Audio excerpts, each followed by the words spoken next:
our topic tonight's going to be on Dynamation, so that's what we're going to talk about. But first, I wanted to mention that Jurgen from Germany. Jurgen is he's an animator and puppet maker and overall stop motion filmmaker, and his site is Weirdomation. And Jurgen's had this site for so many years now. It's kind of looks the same as pretty much when he started it, but he's got a camp coming up, and it's going to be for 2016. It's basically going to be a workshop that's in the German language. So if you don't speak German, it's not for you, of course. But I know that a lot of people ask about good workshops, and if you're in Germany, this is actually a really good one. A lot of people have actually some people have even flown to Germany that speak the language just to attend. And I think what Jurgen does is he basically goes through the stages of puppet making, and he goes through animation, and I think editing, so you can learn essentially, all you would need.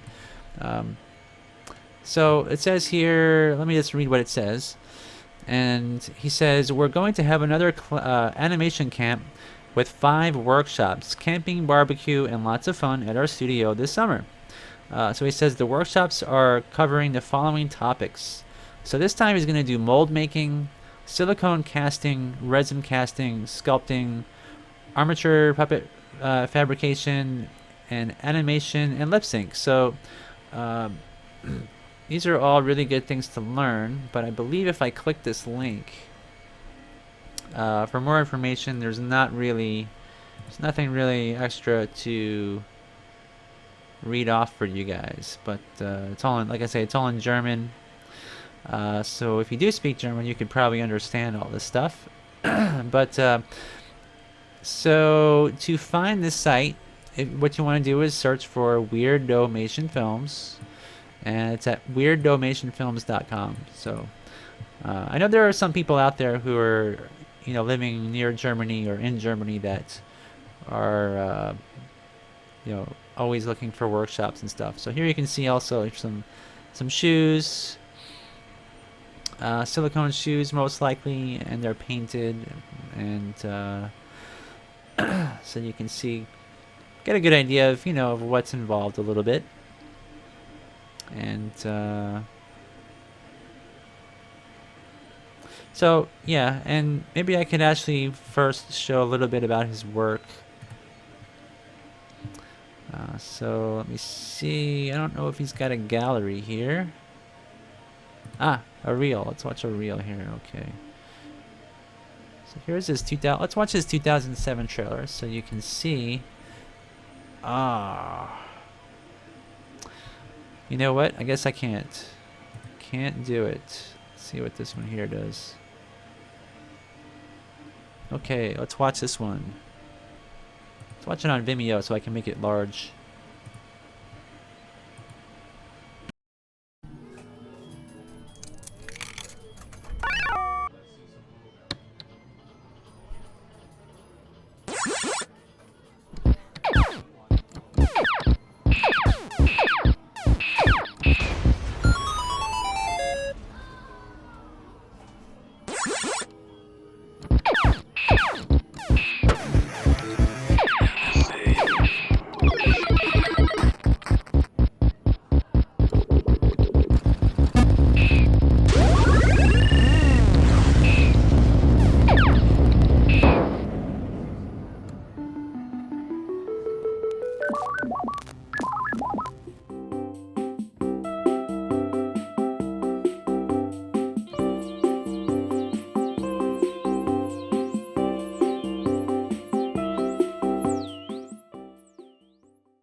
That's just a really simple example of his work. Actually, Jurgen does a lot more intricate, like actual hands-on puppet animation and stuff like that.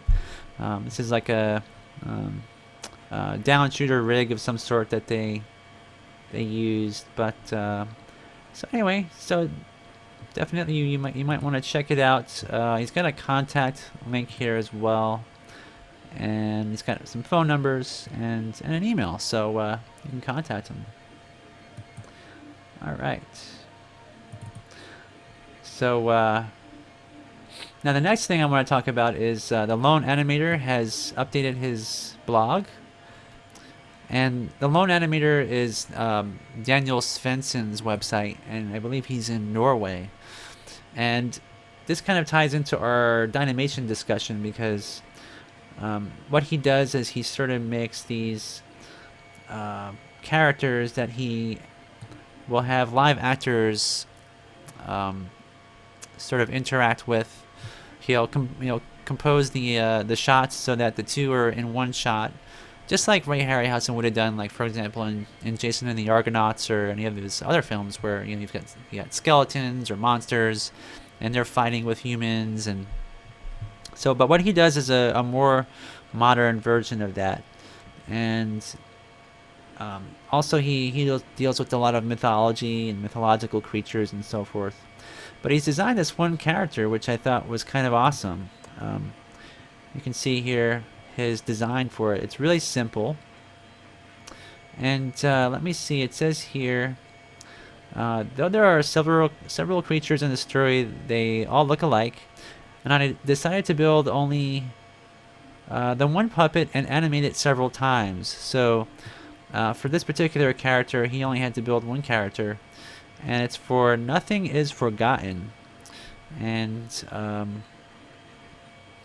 so this is a webcomic adaptation, and it's originally by Ryan Andrews. So basically they just got together and decided to put their minds together and create this in stop motion. So he says, to create the swirly bark-like pattern in the creature's skin, I knew I had to forgo my usual build-up techniques.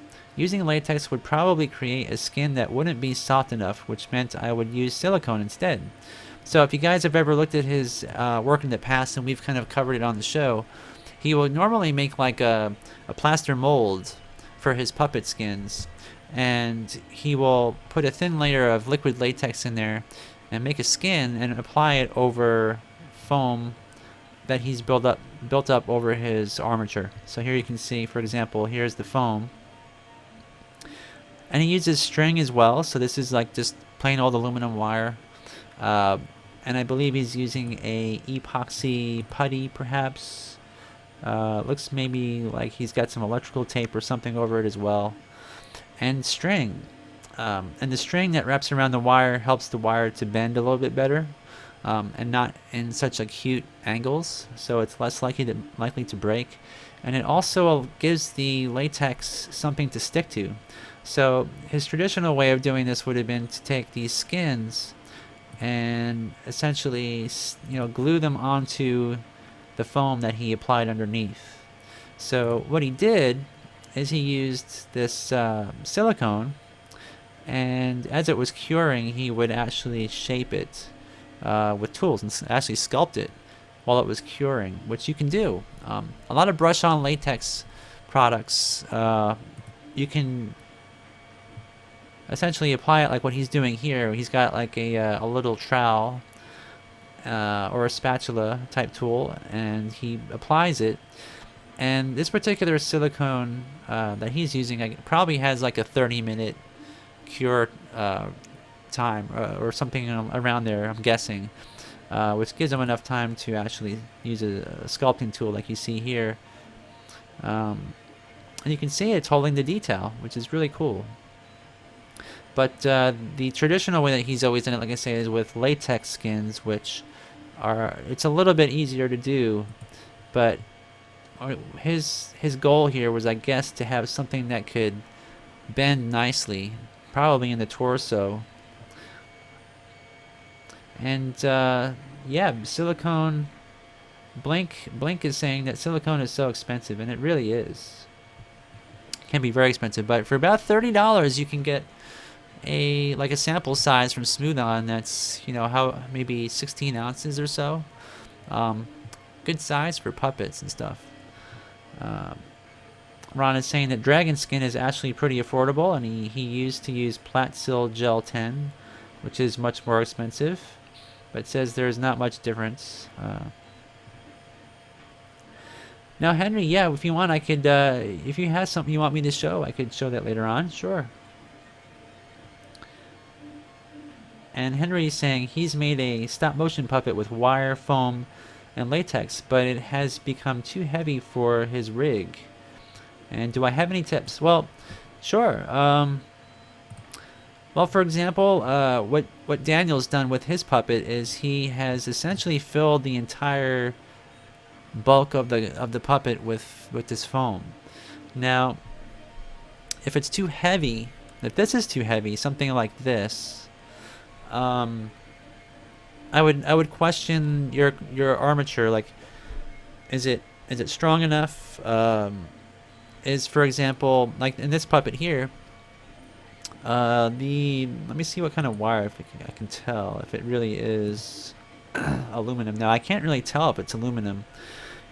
Daniel may have used something like copper wire here, or perhaps 1/8 inch aluminum wire or so, somewhere thereabouts. But I'm pretty sure he would have used, well, let me see here. Now he says, the armature was my ordinary aluminum wire construct. I made the puppet bigger than usual, it's assuming that would be in my favor when creating the detailed skin buildup. Well, yeah, you had to always consider, the material you put on top of it, the weight of it, and you had to kind of weigh that against the strength of your armature. So your armature may just be a little bit too weak. You might want to, for example, use 2 strands of aluminum wire in the legs, or 3, depending on the height. And do some tests, See if your armature will hold up before you apply all your materials. Like maybe you can take rubber bands and stick on some, some weighted objects on your armature, and just see if you can bend that armature at acute angles. So bend the legs, put it on one leg, with a tie down in the foot, and see if it holds up. And then if it does, then you can apply your materials. That's one way to kind of test it. So Anthony's saying he doesn't think I'm checking out the chat, but wanted to say hello, and he's currently in California in an apprenticeship program at Disney. And he says, you were a big inspiration to me when I first started. Well, thanks, Anthony.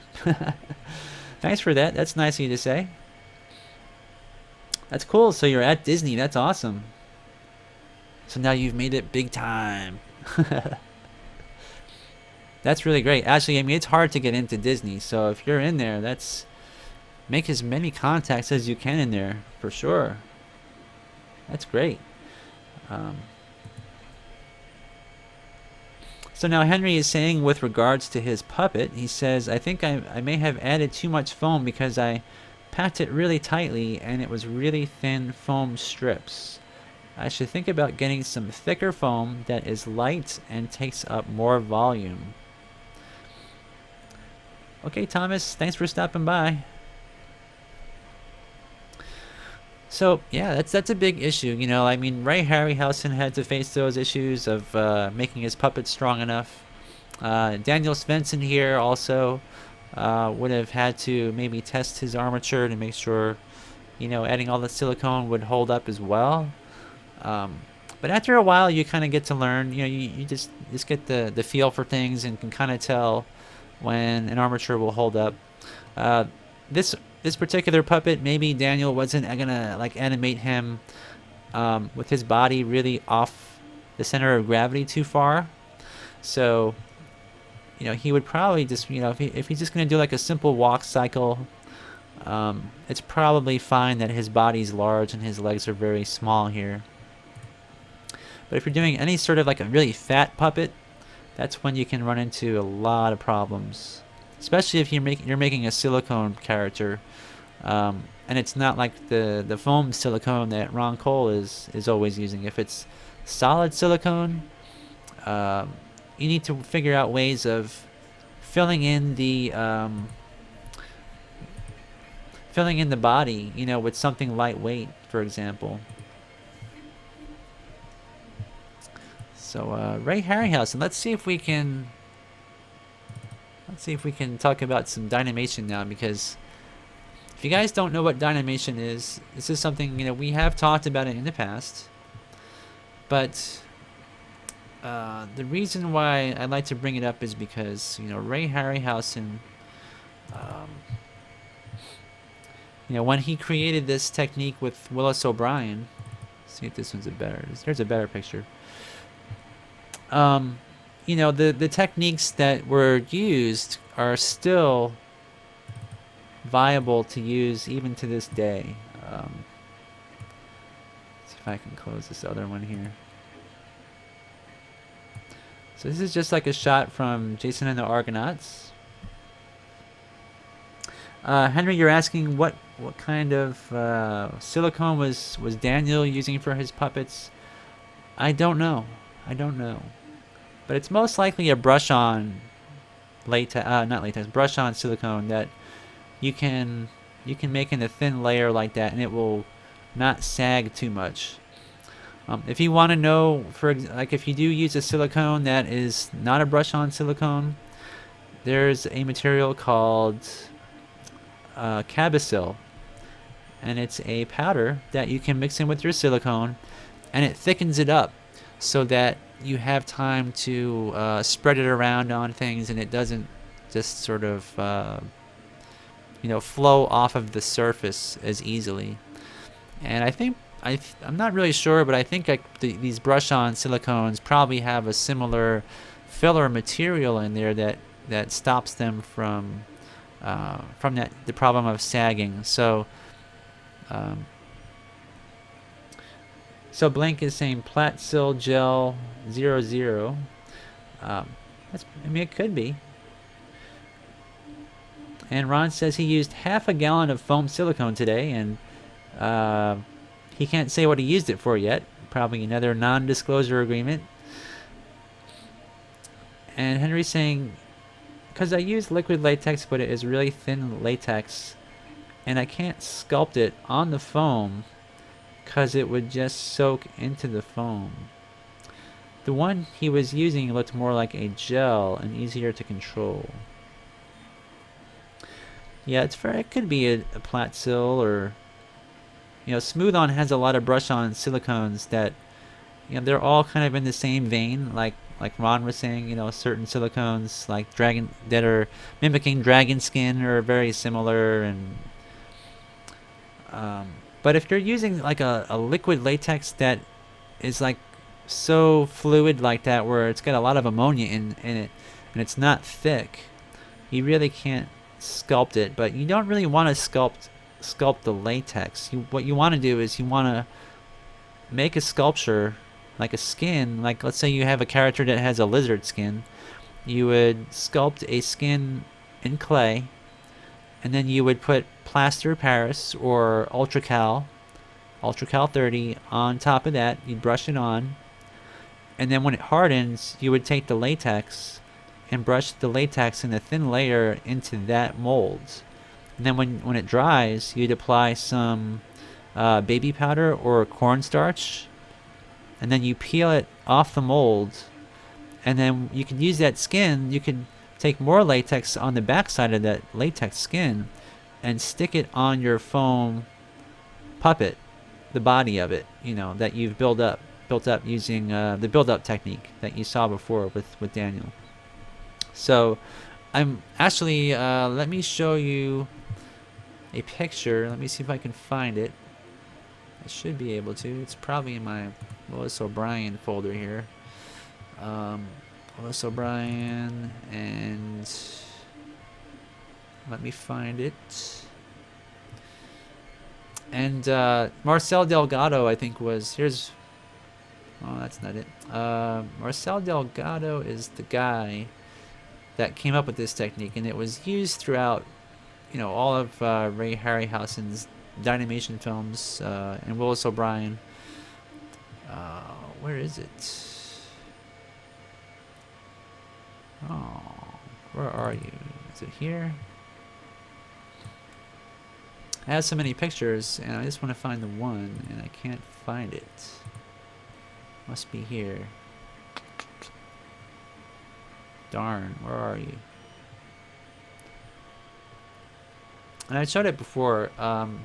It's, I believe, Mighty Joe Young being built up muscle by muscle over the armature using simple foam for like, cushions and furniture and that kind of thing.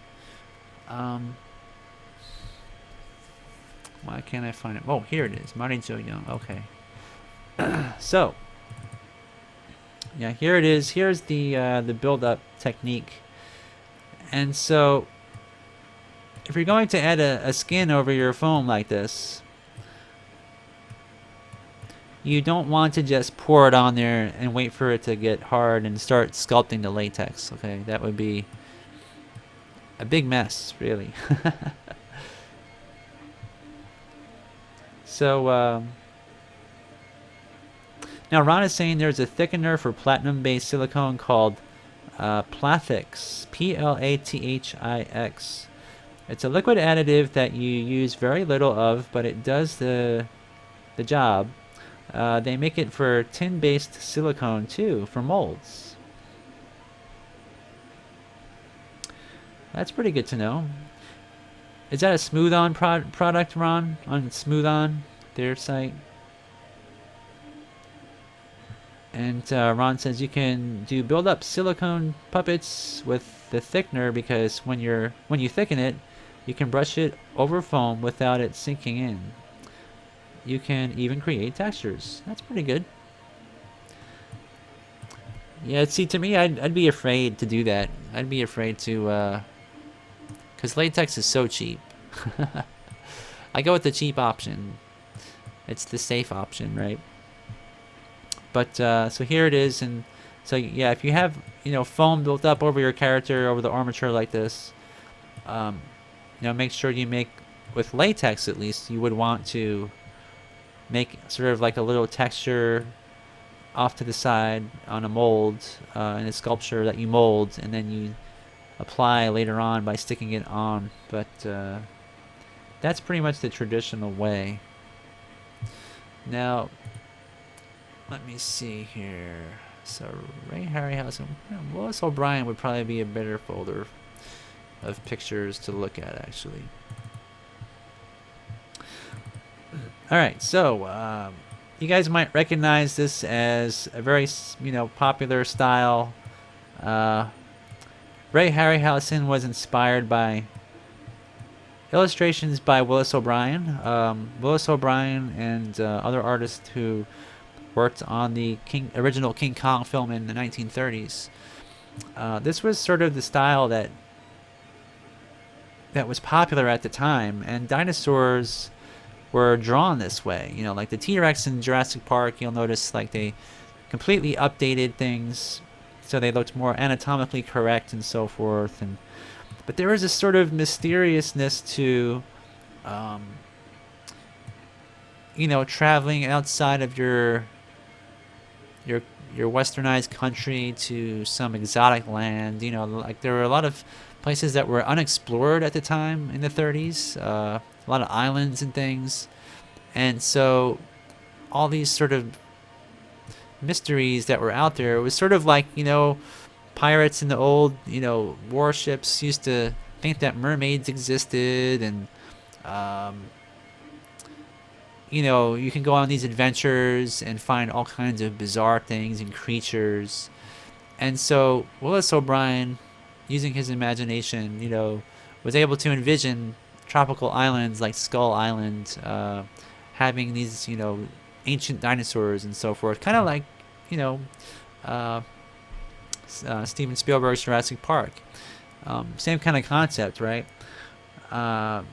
Only, back then it was more mythologically based, dreamed up stuff, and later on it was more science based. So this is what Ray Harryhausen tried to achieve, and Willis O'Brien was actually the first to do this, I guess, with Marcel Delgado. And this drawing would be the basis for a shot that they would try to create with a live action element, such as Fay Ray, or Ray Fay? Fay Ray, I guess. The woman who played the woman in King Kong, of course, who is the love interest of King Kong, and he fights a T-Rex over, this girl, and it's completely absurd, if you think about it. But, this is what they wanted to do, and they had these layers. So we had foreground and background elements and puppets and live action all in one shot. And in the 1930s, this is something that, the technology of the time, it was really hard for them to figure out how they were going to do this exact scene in this exact way, using just cameras, and film. So let me see, there was another, let me see what this one is. It's another type of shot. And you can see, of course, Fay Ray's over here. We got this sort of snake creature. We got King Kong. And, he's battling this creature to make sure that he can have his love interest wherever he goes, and nobody's going to eat her up. So here's Willis O'Brien, and he's the guy who sort of came up with all these ideas. Let's see if I can get this back here. And this here was the T-Rex armature, actually, this right here. So you can see the size of it is fairly large. And I don't really know if the scale has anything to do with his philosophy on, if a puppet is large, it has a different sort of presence on film, or, I don't really know. But he did like to use larger puppets compared to today. Most people will try to make puppets today about 8 inches tall. I know Leica is making, like, I think 6 foot tall puppets right now for Kubo and the 2 strings or whatever. So I know that there's exceptions to that rule, but puppets this large are kind of rare. Now I guess Phil Tippett also, he made the AT-AT walkers with Tom St. Amand, and they were also large. And I kind of think that he probably did it that way on purpose, because these were supposed to be large creatures, and you can get a lot more detail on them and so forth. So now here's a shot you can see of King Kong. And so what they did to sort of add these live action elements of people in the foreground, we had King Kong in the background. There are many ways to do these kind of shots, and some of the ways they would do them is to have large screens where they would project stop motion behind live action shots like this. I do know that this here was a set that they had used on another film, and they sort of recycled it. And they have all these natives that sort of call King Kong to... there's like a sacrifice, Fay Ray is put on a pedestal with some chains on her wrists. And so they do all, they hit the drums, and they all come in here. And King Kong gets really mad, and they get all scared, and all these villagers run off. So, like I said, I don't know if this particular shot, if it was done this way, but one of the tricks would be to project stop motion on a screen behind live action. That was one way they would do it.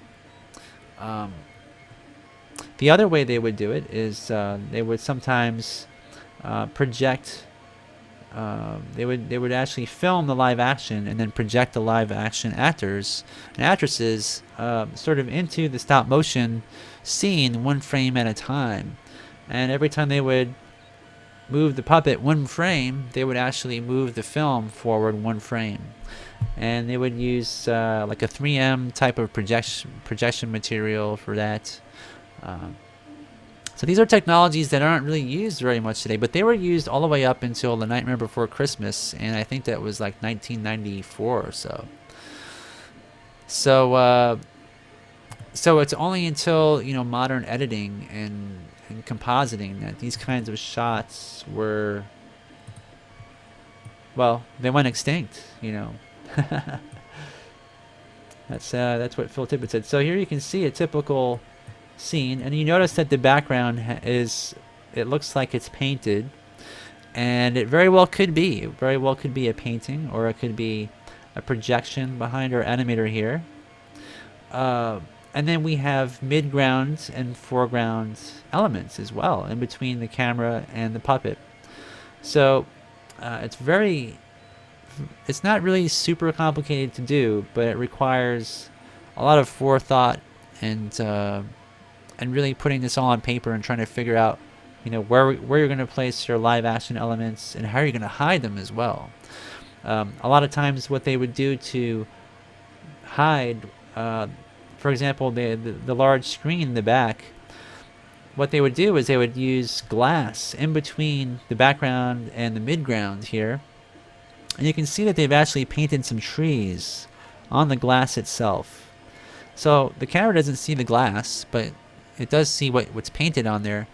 And whatever you paint, you look through the camera to make sure that that tree will hide the seam line where this rear screen projection material might have a stand holding it up.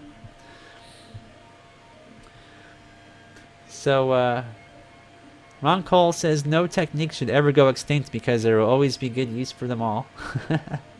Yeah, absolutely.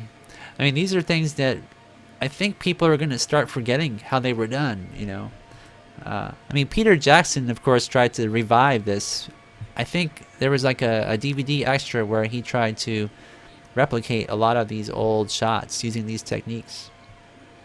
But these are things that you can definitely do them. You can do them on a modern film. If you're actually good at painting, you could probably paint layers, your background in layers, and get it to look really nice. So let's see here now. Okay. Now, sad to say, a lot of these kind of pictures, like this one, you can't trust that this was actually animated and looked this way, because it looks to me like this here is probably not an actual frame from the film, because Fay Ray looks like she was cut out and stuck here, and she probably was. The way that they would do Photoshop in the old days, they didn't have Photoshop, right? So what they would do is they would take photos and cut them up. And when they would cut them up, they would sort of glue them together. So we would have like a shot like this here of King Kong and the pterodactyl. And then they would cut, Fay Ray out and stick her in there and re-photograph it to make a whole new picture. So a lot of these kind of pictures you can't trust if it looks really perfect like this. But I believe this one is an actual shot. And like I said before, one of the ways that they would do this is they would have King Kong on a model. And this is the top of the Empire State Building. Basically, they would just stick him in there, and this background could either be a photograph that is large and blown up, or like I say, it could be a rear screen projection material behind here. One of the problems with rear screen projection, and one of the ways you could tell that it's been used, is usually the center of it is brighter than the edges. And it does look to be the case to me on this particular scene. So it could be a rear screen projection shot. You also see that there's some strings, very, very faintly noticeable here. And they're holding up these models of the airplanes. So this is definitely a shot that was probably used in the film. And this is basically early Dynamation. And look at this. Let's see this here. So here's Willis O'Brien, and he is animating, I believe, this is Mighty Joe Young, or is it Valley of Gwangi? I'm not really sure. But I believe one of the techniques that they also did is to make something look like it's moving. Is they would actually move these wheels, or they could have moved these wheels while the shutter of the camera is opened. And that's another technique they did a lot. Ray Harryhausen would do that as well to get motion blur, or the illusion of motion blur. So I think that might be what he's doing. Let me see if there's any other good examples of Dynamation here. So here we are again with Willis O'Brien, and that's probably Marcel Delgado in the background. Or could be. Let me see. Doesn't say on my picture, but you can see here. It looks like there is a frame, so there's probably some sort of screen material, like a wedding veil material here, which is another thing that they would use. Wedding veil material was used in Dynamation in order to get a sort of a hazy effect, that light would pass through the wedding veil material, but light would also bounce off of it to sort of give the illusion of fog and depth. So it's something that, like Ron says, you could still use that today as well.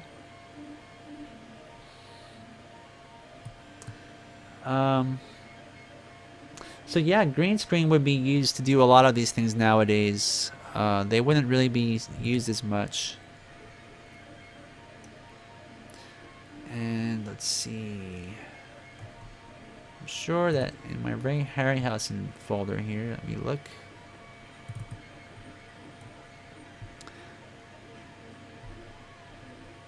Okay, so now Ray Harryhausen had to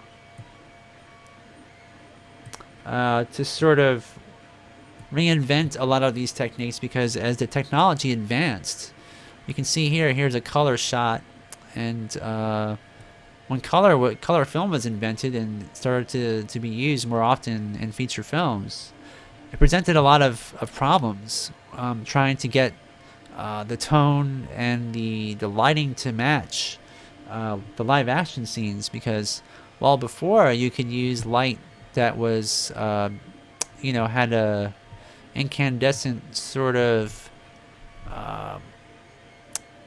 color and brightness and intensity, when you would use those and try to match them up with your live actors in color, everything sort of would have been more complex, to try and match up. So I don't really know Ray Harryhausen's techniques, but I do know that he used to supervise a lot of these live action actors and actresses to act out scenes that he envisioned in his head to be done in animation later, and to have all these different puppets mixed in. So here you can see another one where he's trying to attack this Hydra. It's not really a good picture though, I guess. See if there's any others that are maybe higher quality. Okay, so back to this picture here. So Jason and the Argonauts was sort of, I think, like the pinnacle of this technique, where we have 7 skeletons, and or I guess here it's actually 6, but I think at some point there's actually 7 skeletons in one shot. Where you can see, we've got like a model, and we've got these puppet armatures, which have some sort of either hardening clay, like a polymer clay, or I'm not really sure what material he used. Maybe it's actually latex. Could actually be. I've also heard some people say that these are from model kits. Some of these skulls, they're just modified. So I'm not really sure which one of those is true. But everything had to work with the live action actors, and you can see how when they shot the live action, they would have the actor probably on a platform made from wood or cinder blocks or something like that. And then Ray Harryhausen had to figure out how to hide all that he was standing on. So he put this model in the front, and would time his stop motion to line up with the live action. So anytime the live actor would sort of thrust his sword, Ray Harryhausen had to figure out, where are these skeletons going to have their swords in relation to the live actor. And he's got to keep in mind the joints of all these puppets in his mind. I don't know how he did it, but this is just one of the most amazing shots that I think must have pushed Ray to the limits. And I know that he had an interview somewhere where he said that he used to actually sleep next to all his puppets. Like he'd had like a military cot or something right next to it. He can go to sleep and then wake up so that, you know, as soon as he got up, his mind would remember exactly where everything was. And, you know, if he forgets, you know, even where this arm is supposed to be here on this one puppet and everything else looks great, you know, he's got to start all over. And I also believe that when he did these shots, he also used some video, an early version of, you know, like Dragon Frame or Stop Motion Pro would have been to have a video camera to point it at all these puppets, and then you could use a marker on the screen to outline where your puppet was so that the next motion could be remembered. You know, you can remember your past motions. So Ron Cole says, I don't think polymer clay existed when Jason and the Argonauts was made. Yeah, I'm not really sure. You know, I'm not too sure about that. If there was, it would have been you know, a really crude version, something, you know, pre-Sculpey. And so Ron is saying that Ray said that for some shots in Jason, he only managed to shoot 13 frames per day. That's actually pretty good. That's pretty good considering the number of puppets there. All right, Henry. Well, thanks for stopping by. You know, Henry, if you want, maybe for next week, if you want to send me a Facebook message of your latest film or your latest film work, go ahead and send it to me so I have more time to prepare to show your work. Okay. Well, you can stay if you want to. That's good. I'm happy to host the show for you. So now, so let's see here. I guess it's another example of Dynamation again, which this is a really great one. This is a really great shot where you can see our live actor on the left here and our puppets on the right. And this puppet has, you know, obviously 4 legs and 2 arms, and one leg is sort of up here on a rock. And our live action actor is on the left. And so how do you think they did that shot, right? It's like there's some fog in between. So we have probably, like I said, some sort of wedding veil material in front of the lens with some lights on it so that it looks like there's fog or mist or just kind of dampness in there. And it's really hard to figure out. Like, you know, we got the puppet here in the front. So how did they add that in there? Is this a fake rock here, or is this you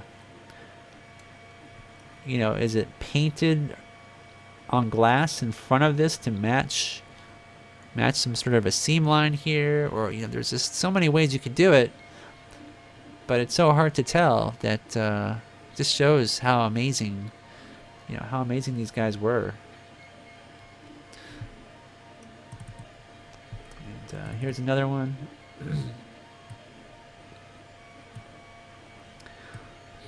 And a lot of times you'll notice that there's this sort of line that you can see where the feet are on the characters. That kind of gives away how things were done. So we have some sort of a platform that, you know, Ray Harryhausen didn't actually erase, or couldn't, because of the way this shot is composed. So yeah, how the heck did he do that, right? I mean, it looks like he's in there. He's in the shot. But you can see just, you know, hints of the secret, you know, on how he added that in there.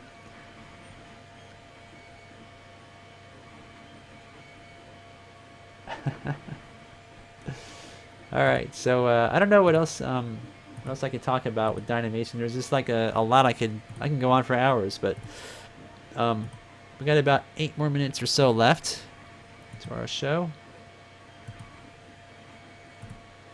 Does anybody have any questions about Dynamation or comments? Anything in particular that stands out to you that you remember seeing somewhere, or curious about how something might have been done? Or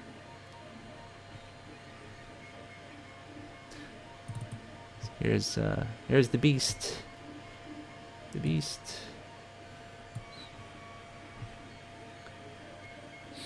So Henry says they film the person first, and then they project the video frame by frame on a curved backdrop and animated with the armature in front of it. Yeah, for the most part.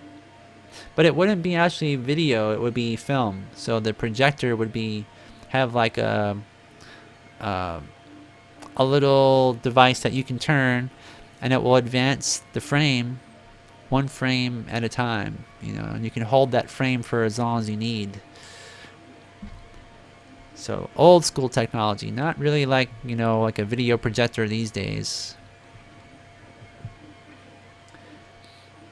And Ron says people used to appreciate when things were difficult to do, like building ships in a bottle. Yep, that's pretty cool. I still appreciate it, but and Henry says, and vice versa, they'll animate first and play it on a rear projected backdrop and record in front. Yes. And so, Mark, look at the Trevita stop motion. It's an interesting one. And where would I find that? If I can find it, we can show it if it's not too long. Alright, so and then there's Bump in the Night, which has nothing to do with animation, but it's a cool puppet. I always thought Mr. Bumpy was one of the most awesome stop motion puppets. And this is I actually got to animate this puppet a long time ago. So not as cool as Dynamation, but I always kind of thought that these puppets were a lot of fun and energetic. All right, so let's see if I can find this Trevita stop motion here. See if I can bring it up. I'll try to find it.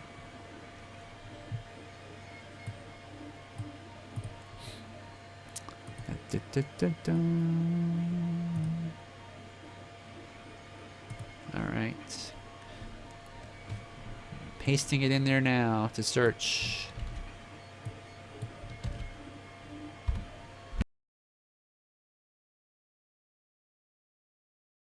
Ah, okay. So this is from 8 years ago? Is that correct? Alright, well this is only 3 minutes long. We have about 3 minutes left, so this is going to be the last thing we watch for today. Let's see. Make it big. Make it loud. Alright, here we go.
sappi l'accuse falsità. La volpe lascia il pelo, non ha fatto del figlio, perché non sia giudizio, o vi farò mente, perché non sia giudizio, vi farò mente, perché non sia giudizio, vi farò mente.